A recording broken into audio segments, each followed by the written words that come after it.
ओम नमो भगवते वासुदेवाय। जय श्री हरि। भाद्रपद मास की एकादशी पर भगवान विष्णु की पूजा होती है।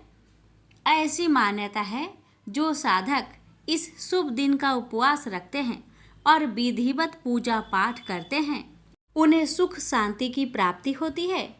इस माह में एकादशी का व्रत 29 अगस्त को मनाई जाएगी, जिसे आजा एकादशी कहा जाता है। इस दिन भक्त श्री हरि के लिए कठिन व्रत और तप करते हैं। ऐसी मान्यता है कि इसका पालन करने से धन और सुख की प्राप्ति होती है, साथ ही संसार की समस्त चिंताओं से मुक्ति मिलती है। तो आइए प्यारे भक्तों, हम जानते हैं इसकी पूजा विधि और सही तिथि के बारे में।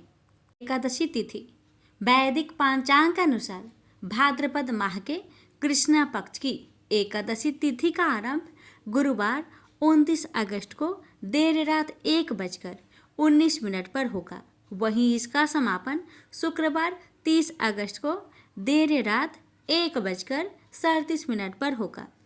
उदया तिथि के अनुसार आजा एकादशी 29 अगस्त 2024 को मनाई जाएगी। आजा एकादशी व्रत के पारण का समय 30 अगस्त दिन शुक्रवार को सुबह 7:49 से लेकर सुबह के 8:31 तक रहेगा।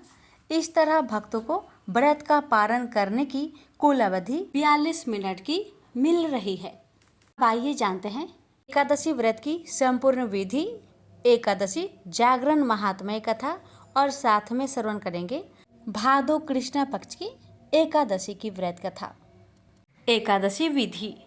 दशमी की रात्रि को पूर्ण ब्रह्मचार्य का पालन करें तथा भोग विलास से भी दूर रहे। प्रातः एकादशी को लकड़ी का दातुन तथा पेस्ट का उपयोग न करें। नींबू, जामुन या आम के पत्ते लेकर चबा ले और उंगली से कंठ शुद्ध कर ले। वृक्ष से पत्ता तोड़ना भी वर्जित है, अतः स्वयं गिरे हुए पत्तों का सेवन करें। यदि यह संभव ना हो तो पानी से 12 कुल्ले कर ले, फिर स्नान आदि कर मंदिर में जाकर गीता पाठ करे या पुरोहित आदि से श्रवण करे। प्रभु के सामने इस प्रकार प्रण करना चाहिए कि आज मैं चोर, पाखंडी और दुराचारी मनुष्य से बात नहीं करूंगा और ना ही किसी का दिल दुखाऊंगा और ब्राह्मण आदि को फलहार व अन्न आदि देकर प्रसन्न करूंगा। रात्रि को जागरण कर कीर्तन करूंगा। ओम नमो भगवते वासुदेवाय इस द्वादश अक्षर मंत्र अथवा गुरु मंत्र का जाप करूंगा। राम, कृष्ण, नारायण इत्यादि विष्णु सहस्त्र नाम को कंठ का भूषण बनाऊंगा। ऐसी प्रतिज्ञा करके श्री विष्णु भगवान का स्मरण कर प्रार्थना करे कि हे त्रिलोकपति, मेरी लाज आपके हाथ है, अतः मुझे इस प्रण को पूरा करने की शक्ति प्रदान करे। मौन जप, शास्त्र पठन, कीर्तन, रात्रि जागरण एकादशी व्रत में विशेष लाभ पहुंचाते हैं। एकादशी के दिन अशुद्ध द्रव से बने पेय ना पिए। कोल्ड ड्रिंक्स, एसिड आदि डाले हुए फलों के डिब्बा बंद रस को ना पिए। 2 बार भोजन ना करे। आइसक्रीम व तली हुई चीजें ना खाए। फल अथवा घर से निकाला हुआ फल का रस अथवा थोड़े दूध या जल पर रहना विशेष लाभदायक है।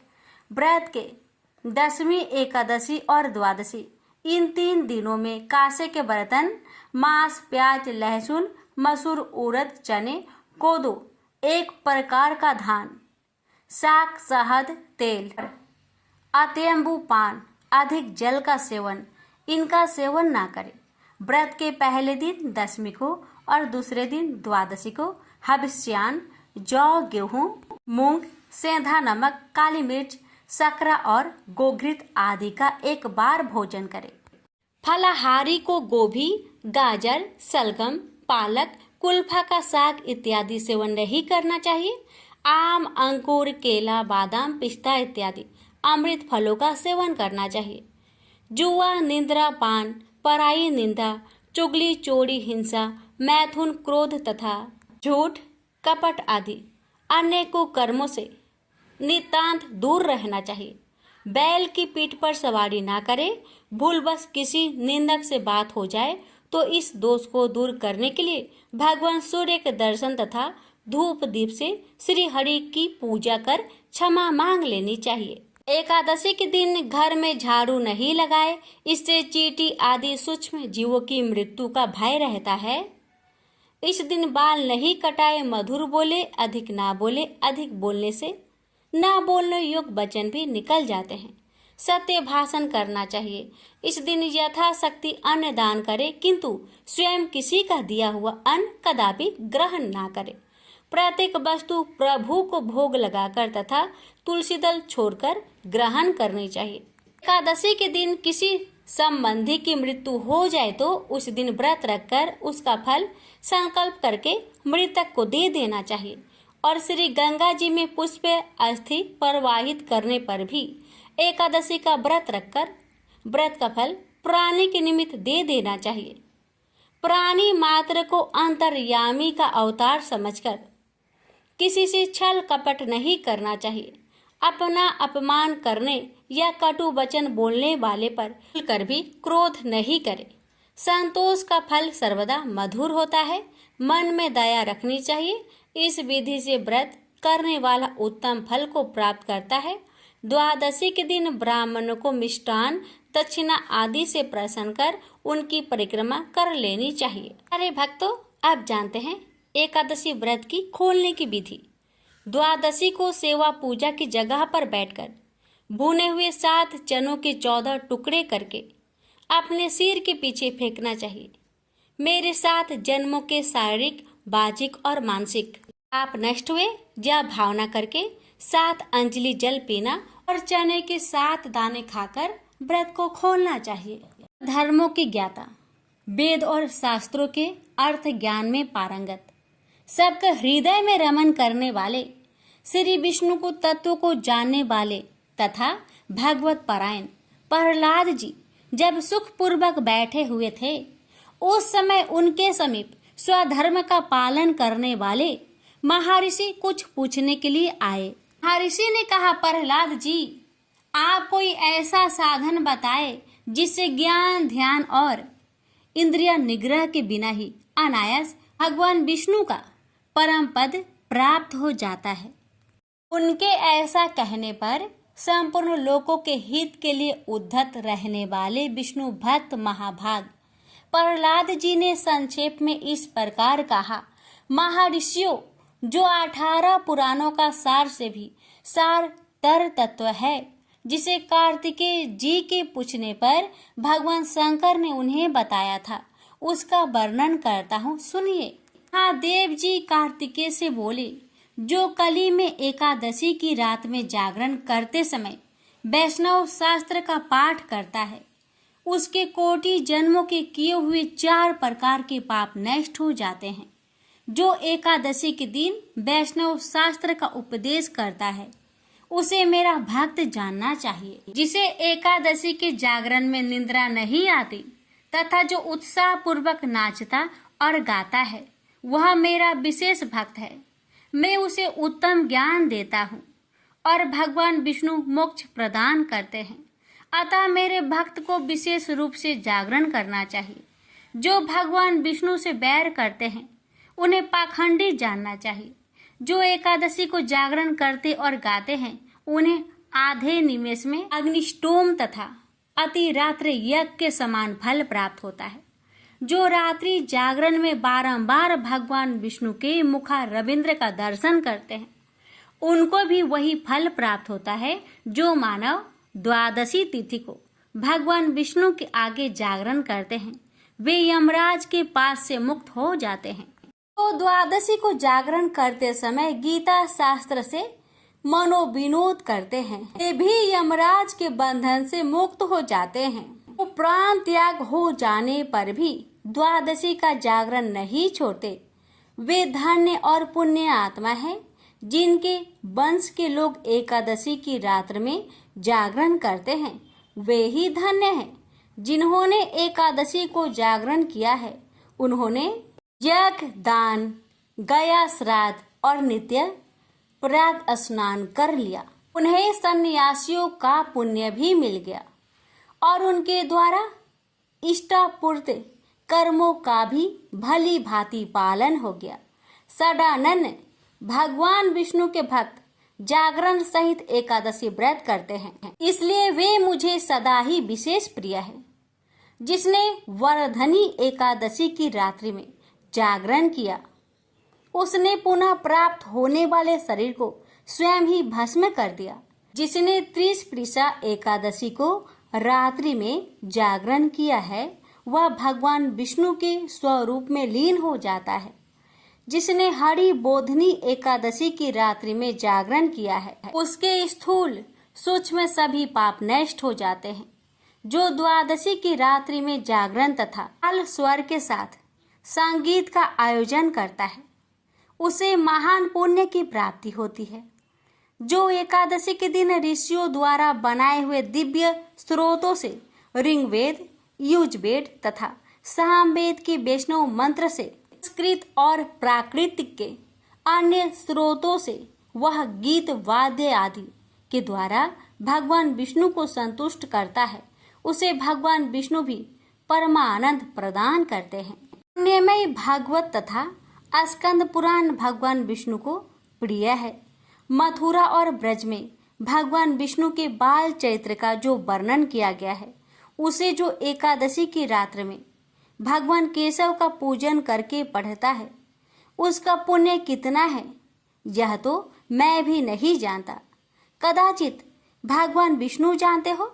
बेटा, भगवान के समीप गीत, नृत्य तथा स्रोत पाठ आदि से जो फल होता है, वही कली में श्री हरि के समीप जागरण करते समय विष्णु सहस्त्रनाम, गीता तथा श्रीमद् भागवत का पाठ करने से सहस्त्र गुना होकर मिलता है। तो श्री हरि के समीप जागरण करते समय रात्रि में दीपक जलाता है, उसका पुण्य 100 कल्पों में भी नष्ट नहीं होता। जो जागरण काल में मंजरी सहित तुलसी दल से भक्ति पूर्वक श्री हरि का पूजन करता है, उसका पुनः इस संसार में जन्म नहीं होता। स्नान, चंदन, लेप, धूप, दीप, नैवेद्य और तांबुल, यह सब जागरण काल में भगवान को समर्पित किया जाए तो उससे अच्छा पुण्य होता है। कार्तिकेय, जो भक्त मेरा ध्यान करना चाहता है, वह एकादशी की रात्रि में श्री हरि के समीप भक्ति पूर्वक जागरण करे। एकादशी के दिन जो लोग जागरण करते हैं, उनके शरीर में इंद्र आदि देवता आकर स्थित हो जाते हैं। जो जागरण काल में महाभारत का पाठ करते हैं, वे उस परम धाम में जाते हैं जहाँ सन्यासी महात्मा जाया करते हैं। जो उस समय श्री रामचंद्र जी का चरित्र 10 कंठ वध पढ़ते हैं, वे योग बेताओं की गति को प्राप्त होते हैं। उन्होंने श्री हरि के समीप जागरण किया है। उन्होंने चारों वेदों का स्वाध्याय, देवताओं का पूजन, यज्ञों का अनुष्ठान तथा सब तीर्थों में स्नान कर लिया। श्री कृष्ण से बढ़कर कोई देवता नहीं है और एकादशी व्रत के समान दूसरा कोई व्रत नहीं है। जहाँ भगवत शास्त्र है, भगवान विष्णु के लिए जहाँ जागरण किया जाता है और जहाँ सालग्राम शिला स्थित होती है, वहाँ साक्षात भगवान विष्णु उपस्थित होते हैं। अब श्रवण करेंगे भादो महीने की कृष्ण पक्ष की आजा एकादशी की व्रत कथा। एकादशी समस्त पापों और कष्टों को नष्ट करके हर प्रकार की सुख समृद्धि प्रदान करता है। भाद्रपद मास के कृष्ण पक्ष की इस आजा एकादशी का व्रत आज भगवान विष्णु के उपेंद्र स्वरूप की पूजा आराधना की जाती है। व्रत और पूजा का विधान तो सभी एकादशियों का एक ही है और यह एकादशी भी इसका अपवाद नहीं। कुंती पुत्र युधिष्ठिर बोले कि हे जनार्दन, अब आप मुझे भाद्रपद मास की कृष्ण पक्ष की एकादशी के बारे में बतलाए। उस एकादशी का क्या नाम है तथा इसकी क्या विधि है, सो सब विस्तार पूर्वक कहिए। श्री कृष्ण बोले कि हे राजन, भादो की कृष्ण पक्ष की एकादशी को आजा कहते हैं। इसके व्रत से समस्त पाप नष्ट हो जाते हैं। वो मनुष्य इस दिन भगवान की भक्ति पूर्वक पूजा करते हैं तथा व्रत करते हैं, उनके समस्त पाप नष्ट हो जाते हैं। इस लोक और परलोक में सहायता करने वाली इस एकादशी व्रत के समान विश्व में दूसरी एकादशी नहीं है। इस एकादशी की कथा इस प्रकार है। प्राचीन काल में एक चक्रवर्ती राजा राज्य करता था। उसका नाम हरिश्चंद्र था। वह अत्यंत वीर, प्रतापी तथा सत्यवादी था। उसने अपनी स्त्री तथा पुत्र को बेच डाला। वह स्वयं एक चांडाल के यहाँ कफन लेने का काम किया, परंतु उसने इस आपत्ति के कामों में भी सत्य को ना छोड़ा। जब इस प्रकार रहते हुए उसको बहुत वर्ष हो गए तो उसे अपने इस नीच कर्म पर बड़ा दुख हुआ और वह इससे मुक्त होने का उपाय खोजने लगा। वह उस जगह सदैव इसी चिंता में लगा रहता था कि मैं क्या करूं। एक समय जबकि वह चिंता कर रहा था, गौतम ऋषि आए। राजा ने इन्हें देखकर प्रणाम किया और अपनी दुख की कथा सुनाने लगे। महर्षि राजा के दुख से पूर्ण वाक्य को सुनकर अत्यंत दुखी हुए और राजा से बोले कि हे राजन, भादो के कृष्ण पक्ष में एकादशी होती है। एकादशी का नाम अजा है। तुम उसी अजा नामक एकादशी का विधि पूर्वक व्रत करो तथा रात्रि को जागरण करो। इससे तुम्हारे समस्त पाप नष्ट हो जाएंगे। गौतम ऋषि राजा से इस प्रकार कहकर अंतर्ध्यान हो गए। अजा नाम की एकादशी आने पर राजा ने मुनि के कहे अनुसार विधि पूर्वक व्रत तथा रात्रि जागरण किया। उसी व्रत के प्रभाव से राजा के समस्त पाप नष्ट हो गए। उस समय स्वर्ग में नगारे बजने लगे तथा पुष्पों की वर्षा होने लगी।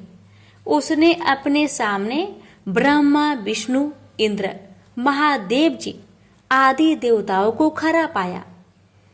उसने अपने मृतक पुत्र को जीवित तथा स्त्री को वस्त्र तथा आभूषणों से युक्त देखा। व्रत के प्रभाव से उसको पुनः राज्य मिला। अंत समय अपने परिवार सहित स्वर्ग लोक को गया। हे राजन, यह सब अजा एकादशी के व्रत का प्रभाव था। जो मनुष्य इस व्रत को विधि विधान पूर्वक करते हैं तथा रात्रि जागरण करते हैं, उनके समस्त पाप नष्ट हो जाते हैं, अंत समय में स्वर्ग को जाते हैं। इस एकादशी की कथा के श्रवण मात्र से ही अश्वमेघ यज्ञ का फल मिलता है। प्रेम से बोलिए विष्णु भगवान की जय। एकादशी माता की कथा प्राचीन समय की बात है। सतयुग में मुर नामक दानव रहता था। वह बड़ा ही अद्भुत, अत्यंत रौद्र तथा संपूर्ण देवताओं के लिए भयंकर था। उस काल रूपधारी दुरात्मा महासुर ने इंद्र को भी जीत लिया था। संपूर्ण देवता उससे परास्त होकर स्वर्ग से निकाले जा चुके थे और शंकित तथा भयभीत होकर पृथ्वी पर विचरा करते थे। एक दिन सब देवता महादेव जी के पास गए। वहां इंद्र ने भगवान शिव के आगे सारा हाल कह सुनाया। इंद्र बोले, महेश्वर, ये देवता स्वर्ग लोक से निकाले जाने के बाद पृथ्वी पर विचर रहे हैं। मनुष्यों के बीच रहना इन्हें शोभा नहीं देता।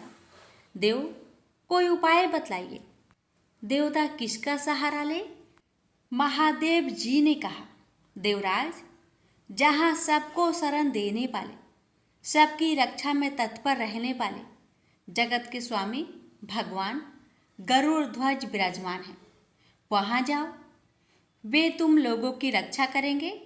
महादेव जी की यह बात सुनकर परम बुद्धिमान देवराज इंद्र संपूर्ण देवताओं के साथ क्षीर सागर में गए, जहाँ भगवान गदाधर सो रहे थे।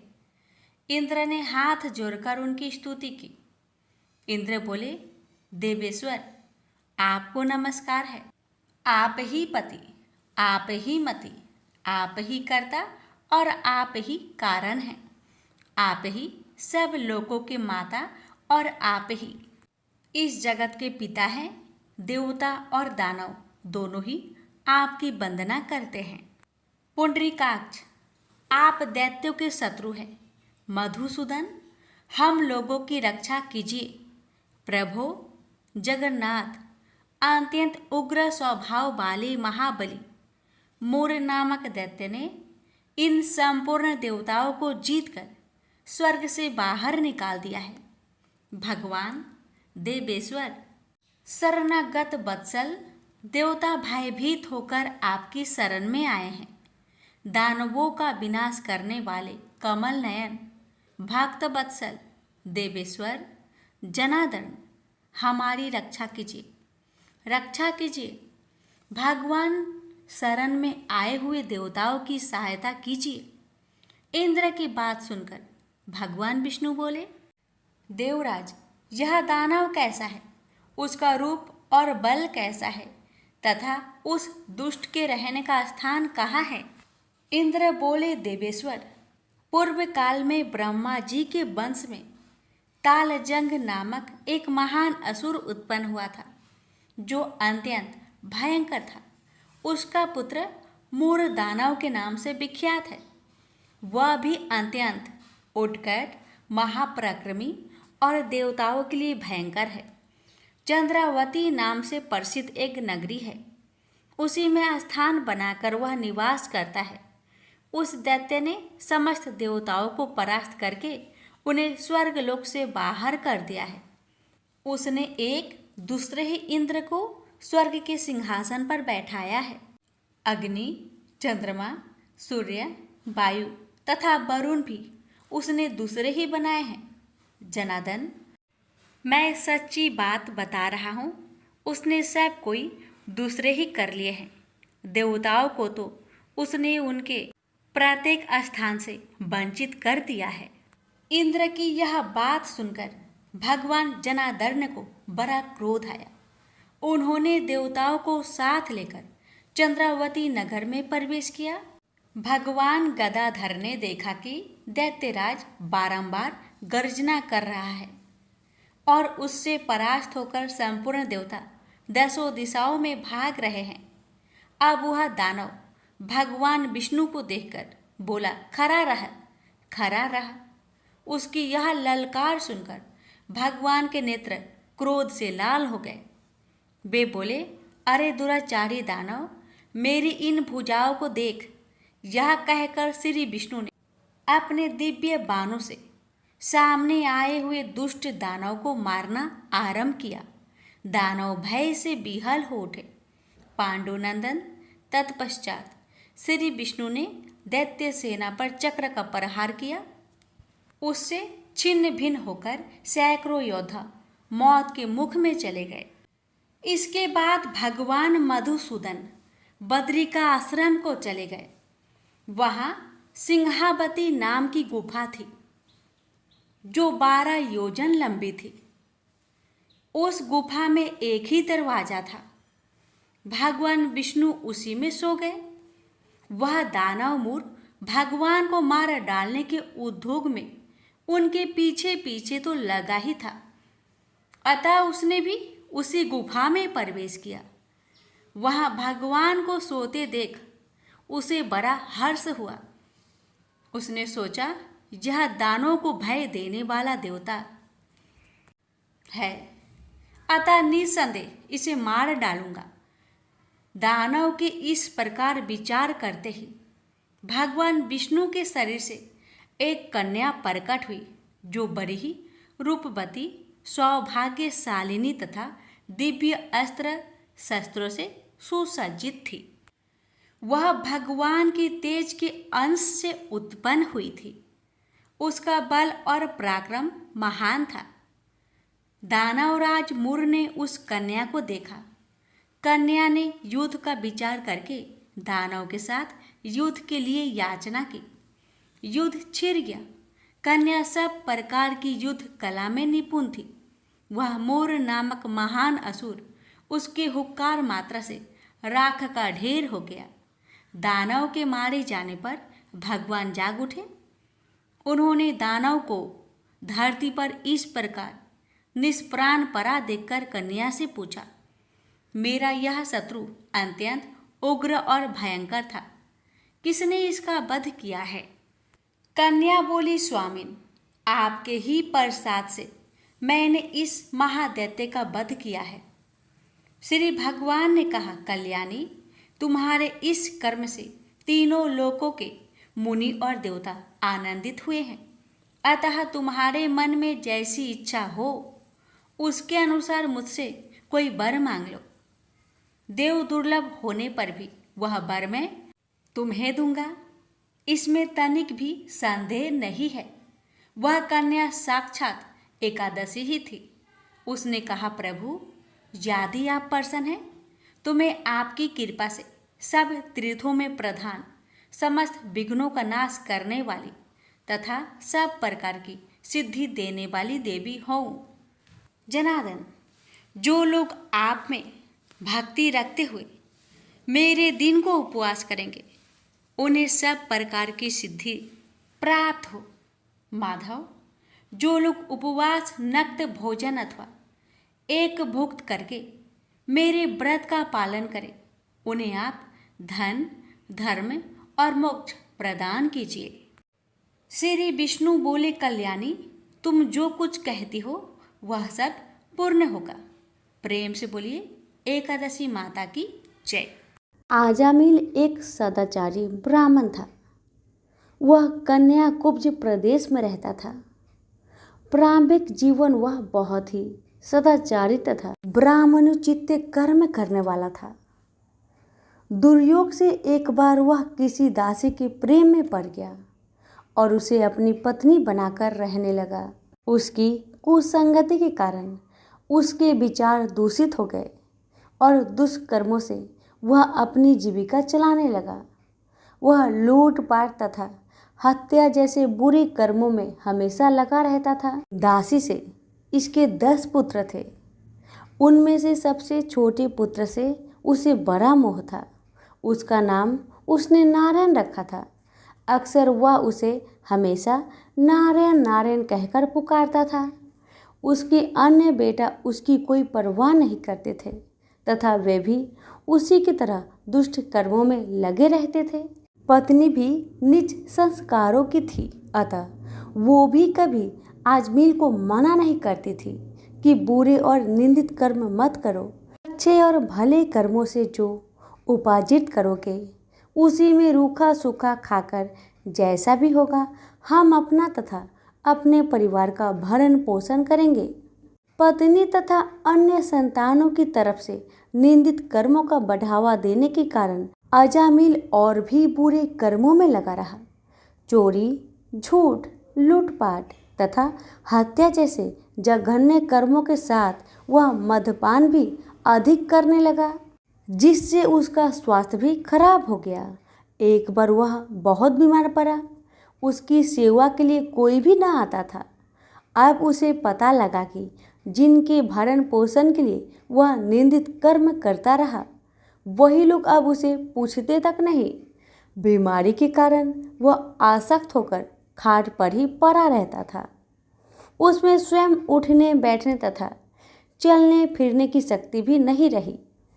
छोटा बेटा नारायण ही उसकी पुकार सुनकर उसके पास आता और उसकी बात सुनता था, इसलिए वह हमेशा उसको ही नारायण नाम लेकर पुकारता था। उसको असाध्य रोग हो गया था। एक दिन उसे जब आभास हुआ कि अब वह नहीं बचेगा और उसका प्रांत हो जाएगा, तो व्याकुल होकर वह अपने छोटे पुत्र को नारायण नारायण कहकर पुकारने लगा। जब तक नारायण उसके पास नहीं पहुंचा, उसने नारायण नारायण की रट लगाई रखी। जब उसके पास आया तो जीवन से निराश विहल हो उसका हाथ पकड़कर कहा, नारायण नारायण तू आ गया है। इतना कहते ही उसका प्रांत हो गया। शरीरांत होने पर उसके जीव को लेने के लिए यमदूत आ पहुँचे और वे अजामिल के जीवन को लेकर यमलोक चले जाए। इससे पहले ही बैकुंठ से विष्णु के दूत आ गए और उन्होंने यमदूत से कहा, अजामिल के जीव को तुम लोग नरक में नहीं ले जा सकते। मरते समय इसने कई बार विष्णु को नारायण नारायण कहकर पुकारा था। अतः अब यह जीव स्वर्ग का अधिकारी है। यमदूत हंसकर बोले, इसके सारे जीवन का लेखा जोखा चित्रगुप्त की ही बही में लिखा है। उसके अनुसार ये पूरे जीवन में हमेशा निंदित और पाप कर्म में लिप्त रहा। तुम जो नारायण की बात करते हो, यह नारायण के रूप में विष्णु भगवान को नहीं पुकार रहा था। ये तो अपने छोटे बेटे को उसका नाम लेकर पुकार रहा था। विष्णु दूतों ने कहा, प्रारंभिक जीवन में यह सत्कर्मी था। एक स्त्री की कुसंगति में पड़कर इसने पाप कर्म किए हैं। इस सब के बाद बेटे के नाम के बहाने ही सही ये हमेशा नारायण नारायण कहता रहता था, और अंत समय तो इसने नारायण नारायण कहते हुए अपने प्राण त्यागे हैं। इसलिए यह जीव इतने पुण्य से ही स्वर्ग का अधिकारी है। इसको हम स्वर्ग ले जाएंगे। इस प्रकार आजामिल नारायण के नाम की महिमा से स्वर्ग का अधिकारी बना। तो प्रेम से बोलिए, लक्ष्मी नारायण की जय। बहुत समय पहले की बात है। एक गांव में एक ननद भाभी रहा करती थी। ननद अभी कंवारी थी। उस परिवार में ननद, भाभी और भाई, इन तीनों के अलावा और कोई भी नहीं रहता था। भाभी तो कभी कोई पूजा पाठ करती ही नहीं थी, और ननद हर रोज तुलसी माता की पूजा किया करती थी। उनकी बड़ी सेवा करती थी। बिना तुलसी पूजन के ननद कभी भोजन नहीं करती थी। ननद का पूजा पाठ देख के भाभी को बहुत क्रोध आता था। कभी कभी भाभी तो अपनी ननद से ऐसे भी कह देती थी कि जब तुम्हारा विवाह होगा ना, तो मैं तुम्हें और बराती को तुलसी ही खाने दूंगी और दहेज में ये ही दूंगी। इसी तरह समय निकलने लगा, दिन बीतने लगी। अब तो ननद भी बड़ी हो गई थी। भाई ने अपने बहन के लिए एक अच्छा घर और बर ढूंढा। अब तो बहन की शादी पक्की हो गई। बहन की शादी वाले दिन भाभी ने क्या किया, बारातियों के सामने तुलसी का गमला फोड़कर रख दिया। लेकिन ननद की सच्ची भक्ति और श्रद्धा से तुलसी माता बहुत प्रसन्न थी। इसी कारण से तुलसी माता की कृपा से तुलसी का गमला स्वादिष्ट व्यंजन में बदल गया। ये चमत्कार देखकर भाभी बहुत आश्चर्यचकित हो गई। लेकिन फिर भी उसका आदत नहीं गया। उसने फिर क्या किया, अपने ननद को गहने के बदले में तुलसी की मंजरी पहना दी। लेकिन तुलसी माता की कृपा से वह मंजरी भी सोने के आभूषण में बदल गए। ये देखकर भी भाभी बहुत हैरान हुई, मगर फिर भी अपनी करतूत करनी न बंद किया। उसने फिर वस्त्रों के स्थान पर तुलसी का जनेऊ रख दिया। लेकिन तुलसी माता की कृपा से वह तुलसी का जनेऊ रेशमी और सुंदर वस्त्र में बदल गया। ननद की भाभी बहुत पापिन थी, इसलिए तुलसी माता की महिमा को न जान सकी। भाई ने अपने बहन को बड़े प्यार और आदर के साथ विदा किया। बहन ससुराल में गई। ससुराल वाले उसके दहेज आदि के बारे में बहुत बड़ाई करने लगे। जब ये बात भाभी को मालूम हुई तो उसे बड़ा आश्चर्य हुआ और तुलसी जी की पूजा का महत्व उसको समझ में आ गया। भाभी की एक लड़की थी। अब भाभी सोचने लगी, क्यों ना मैं भी अपनी बेटी को तुलसी माता की पूजा करने को कहूँ। अब तो भाभी अपनी लड़की से कहने लगी कि तू भी तुलसी माता की सेवा कर, तुझे भी बुआ की तरह फल मिलेगा। पर लड़की अपनी माँ के जैसी ही थी। उसे तुलसी की सेवा में मन नहीं लगता था।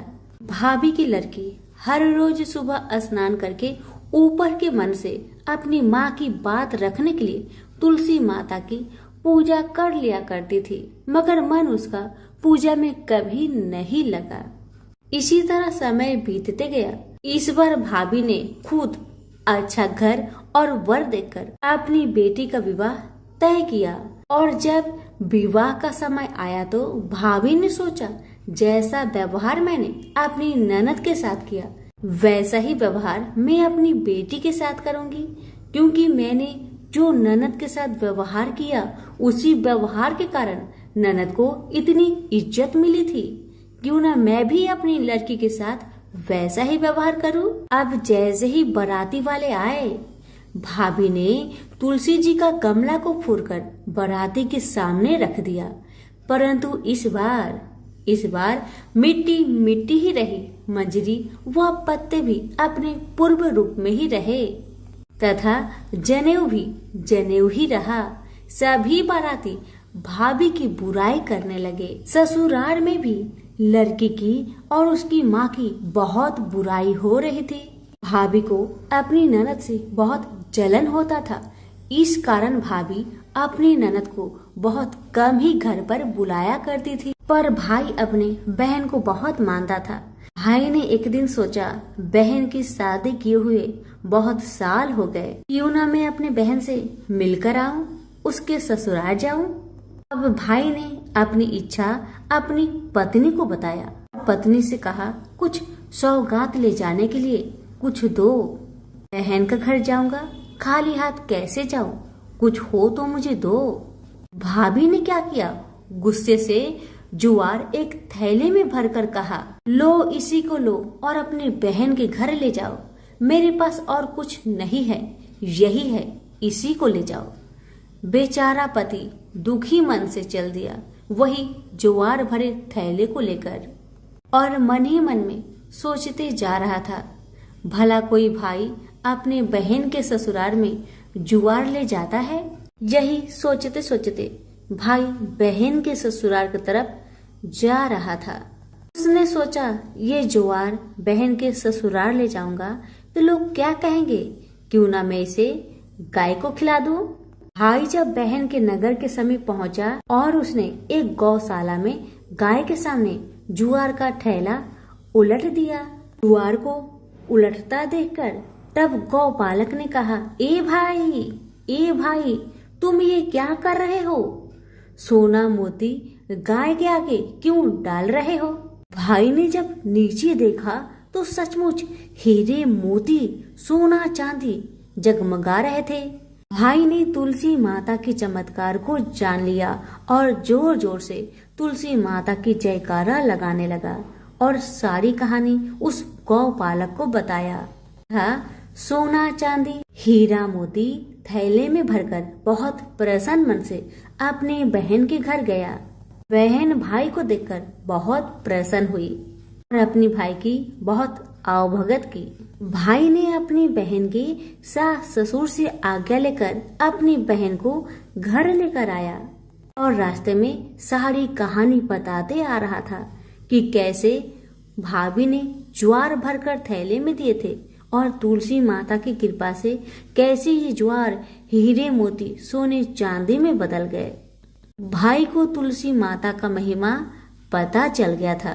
अब भाई और बहन घर आकर अपनी भाभी को सारी कहानी बताते हैं और तुलसी माता की महत्व को समझाते हैं और पूजन करने का फल उसे भी बताते हैं। अब तो भाई और भाभी और उसकी बेटी तीनों जन मिलकर हर दिन तुलसी माता का पूजन किया करते थे और तुलसी माता भी उनके पूजन से प्रसन्न होकर उनके घर में अन्न धन के भंडार भर दिए और भाभी की बेटी को भी अच्छा घर और वर मिला।